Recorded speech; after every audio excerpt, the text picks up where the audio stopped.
Hello दोस्तों। Hello everyone. तो आज हम देखेंगे 1 जुलाई का पेपर। ठीक है।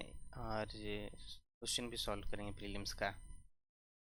चलिए देखते हैं। तो पहला न्यूज़ है ना, new criminal law in force. तो आपको पता है कि न्याय भारतीय नागरिक सुरक्षा संहिता जो पूरे कंट्री में जो है वो लागू हो चुका है।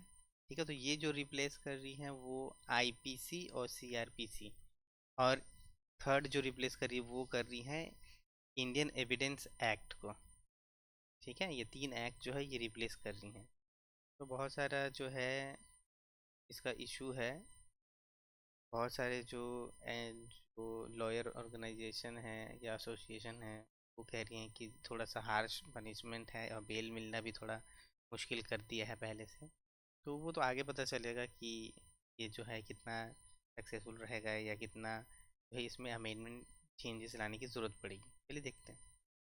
नेक्स्ट न्यूज़ जो है वो है carbon derive from coconut husk can power super capacitor fine researcher. ठीक है। तो कार्बन हस्क से जो है ये कैपेसिटर में यूज़ कर रहे हैं। ठीक है। एक्टिवेटेड कार्बन के थ्रू। ठीक है। तो चलिए देखते हैं कुछ क्वेश्चन एक्टिवेटेड कार्बन के रिलेटेड। अगर आपको पता है प्लीज़ कमेंट करिएगा। ठीक है। पहला है ना, activated carbon is primarily used for water purification and air filtration. ठीक है। सेकेंड है, it has a high surface area which makes it an effective absorbent.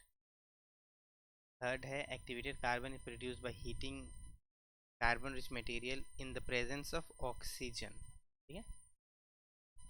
ये जो है ना, तो सही आंसर वो जो है ना ये है,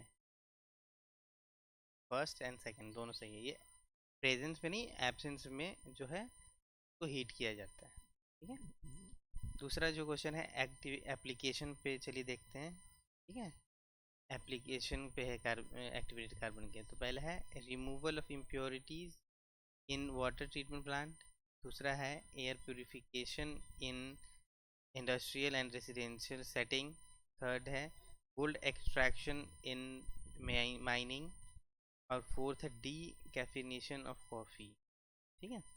सॉरी, मैं ये नंबरिंग करना जो है भूल गया। ठीक है। तो इसका जो सही आंसर है ना वो है डी। सारे के सारे सही हैं। सारा में यूज़ होता है एक्टिवेटेड कार्बन। आपको पता है एक्टिवेटेड कार्बन तो फेस वॉश में भी यूज़ होता है ना, इम्प्योरिटीज़ को रिमूव करने के लिए। और नेक्स्ट जो है वो है जो वो है जनरल द्विवेदी अजूम्स ताज as the 30 chief of army staff. ठीक है। तो इनका नाम है जो जेंदर उपेंद्र द्विवेदी, याद रखिएगा, चीफ ऑफ आर्मी स्टाफ। ठीक है। इस ये न्यूज़ तो हमें जो है इम्पोर्टेंट नहीं है, लेकिन हमें जो इस बार यूपीएससी में आया था क्वेश्चन, ठीक है ना, कि वो उन्होंने रैंक्स पूछ दिया था, रैंक्स का ऑर्डर आपको पता है तो बहुत अच्छी बात है। ठीक है। कमेंट करिएगा। ठीक है।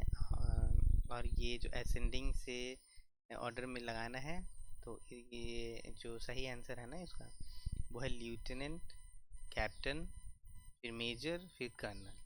ठीक है। Lieutenant, captain, major, colonel.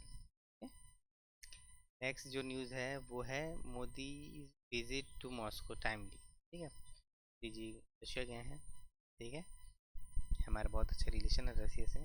ठीक है। 2-3 चीज़ें याद रखने की ज़रूरत है बस इसमें। एक तो चेन्नई व्लादिवोस्टोक मेरी टाइम रूट है। ठीक है। और दूसरा जो है ना वो यहाँ पे नहीं दिया हुआ है कि ईस्ट ईस्ट यूरेशिया एक ऑर्गेनाइजेशन भी है, जो मेंबर हैं इन। ठीक। ईस्ट यूरेशिया जो है में इन्वेस्टमेंट के लिए। ठीक है। इसी के सिलसिले में जो है ना ये Chennai Vladivostok maritime route जो है स्टार्ट किया गया था। ठीक है। तो अब देखते हैं कुछ क्वेश्चन इंडिया रशिया रिलेशन के लिए, आपको रिवाइज भी होगा। ठीक है। और आपको पता भी चलेगा। ये पहला है कि BrahMos missile a joint venture between India and Russia is one of the first supersonic cruise missiles in the world. One of the fastest super sonic cruise missile, ठीक है, is one of the fastest supersonic cruise missile in the world, ठीक है। Second है, in Russia have been conducting an annual bilateral summit since 2000 under the strategic partnership framework, ठीक है। Third है, international north south transport corridor is a multi modal transportation route aimed at reducing transit time between India and Russia via Iran, ठीक है। Fourth है S-400 Triumph air defence system acquired by India is of Russian origin, सारे के सारे, ठीक है। तो ब्रह्मोस जो है ना वो सुपर सोनिक क्रूज मिसाइल है, ठीक है। और जो ये बायलैटरल जो एनुअल बायलैटरल मीटिंग है वो 2000 से चल रहा है, ठीक है, इंडिया रशिया के बीच में, ठीक है। तो नेक्स्ट न्यूज़ है वो है कि should education be bought back to the state list. तो आपको पता है एजुकेशन जो 7 शेड्यूल में, आपको पता होगा 7 शेड्यूल में यूनियन लिस्ट, कंकरेंट लिस्ट और स्टेट लिस्ट है, ठीक है। एजुकेशन जो है ना वो कंकरेंट लिस्ट में है, और जो 42 अमेंडमेंट जो हुआ था तो वो पहले एजुकेशन स्टेट लिस्ट में था, फिर इंदिरा गांधी जी के रूलिंग टाइम में इसको कंकरेंट लिस्ट में कर दिया था, ठीक है। क्या लॉजिक था वो तो आपको पता ही होगा, ठीक है। लेकिन ये है कि अब बात कर रहे हैं कि क्या ये इतने सारे जो अनोमलीज आ रही है ना नीट एग्ज़ाम में और बहुत सारे एग्ज़ाम में, तो क्या एजुकेशन को स्टेट लिस्ट में वापस कर देना चाहिए, उस पर बात होने लगी है, ठीक है। यहाँ देखिए लिखा भी हुआ है, ठीक है। 42 सेकेंड कॉन्स्टिट्यूशन अमेंडमेंट 1976 में हुआ था, ठीक है।